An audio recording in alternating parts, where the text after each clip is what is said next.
So hi everybody, welcome back to another knot video. This will be the last one out of these 3 videos I've been making about knots so far. So the next one we're doing is called the slip knot.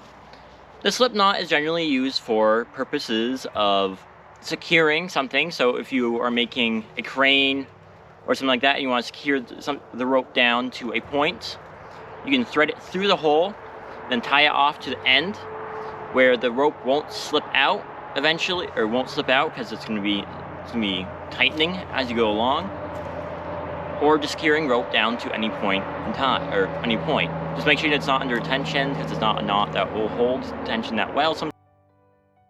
So the first thing we want to do here is you want to get your end of the rope that you decided to use the slip knot on. So you're gonna lay the rope down like this, and what we're pretty much gonna do is we're gonna make a loop right here in the center of the rope, where this is the running end and this will be the standing end. And then we make a bite by making a loop like so, and passing it through that hole, and then tightening this down. That is a slip knot for purposes, so you have, like, if this was the anchor, you anchor it down, you could just tighten it up. So the next one we have here is called the fisherman's knot. There is a double fisherman knot and a fisherman's knot. The difference is one's a little bit more secure than the other because you have double the loops on it, and I'll show you. So generally what you're going to use this knot for is, a lot of fishermen would like to combine 2 lines, so you can do that with the same diameter. That's important. And you can also use it to make loops for pioneering projects. There's certain anchors that use rope loops. You usually splice it, but you can also do knots sometimes. And if you just need a longer cord, especially in synthetic rope, it will be under tension. It will actually hold the synthetic rope that's very slippery together. Other than that, let's jump over here and I'll show you how to tie it. What you're gonna do first is you're gonna make you got 2 running ends on this knot. You have 2 ends right here. We're gonna pick this one first right here. And pretty much what you're gonna do is you're gonna tie this around and we're gonna come. So the running strand, this is standing strand right now, the one that's this way. We're gonna come over, under the standing strand. We're gonna go we're gonna go over this running end right here, and we're gonna tuck this rope in like so to make a half of a square knot like previous videos. And after that, when you're done that, you're gonna take this end, you're gonna do the same thing. You're gonna make a loop, come around, and you're gonna tuck in this way.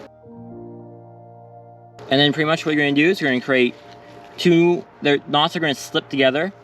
Make sure you dress this knot to make sure that there's no overlapping. As you see, there's 2 of those knots on both sides. You pull it together, and the line or the cordage is gonna stay together due to how the knot is. Double fisherman knot just has more loops in here. So pretty much what you're gonna do differently is you're gonna tie this, go around this way. And this side would also have double 2. And that's pretty much the doubles fisherman knot. It's just an extra loop in there. And one's a little bit more secure than the other. Other than that, that's all for the fisherman's knot. So the next one we're gonna do is some of a hitch and something like that. It's called a constrictor's knot. So the constrictor knot is pretty much the same thing as a clove hitch, except one's grips on, it has more of a grip than the other one. So this can generally take place when you do the square lashing, you can do a constrictor knot instead. It'll secure it down better. Or if you're trying to secure something down to an anchor or like a ridge line, this knot would be very well suited because it's under tension, it's not going to come undone, like the clove hitch sometimes. So we're going to jump over the post over there, I'm going to show you how to tie it. So what we're going to do first is you're going to lay the rope around this way. You're going to wrap it around. So you're going to make it like an X like you did in the clove hitch. Come back around.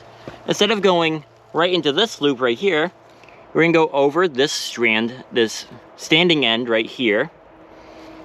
And we're going to go under this area that went around, the first loop we did around the log that made the X. Come up through there.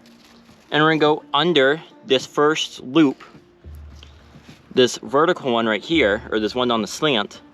We're going to go under that one.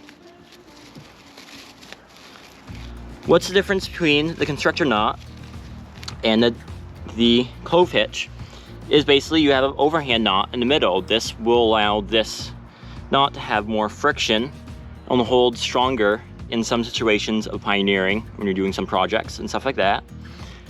And when you're tied this right, you should have 2 strands and then kind of twist kind of right here going around.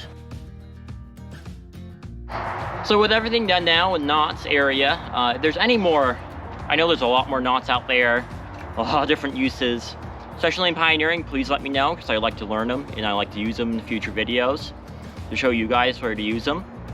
These videos are pretty much just pointers for me to show you, hey, there's this video, so I'm doing the kitchen soon. We're gonna make a bush off kitchen basically. I can go show you there if I'm doing a certain knot or a certain latching. I can just be done and I don't have to explain it as much. These videos are basically that. Other than that, if you like this video, please like and subscribe and come back for more.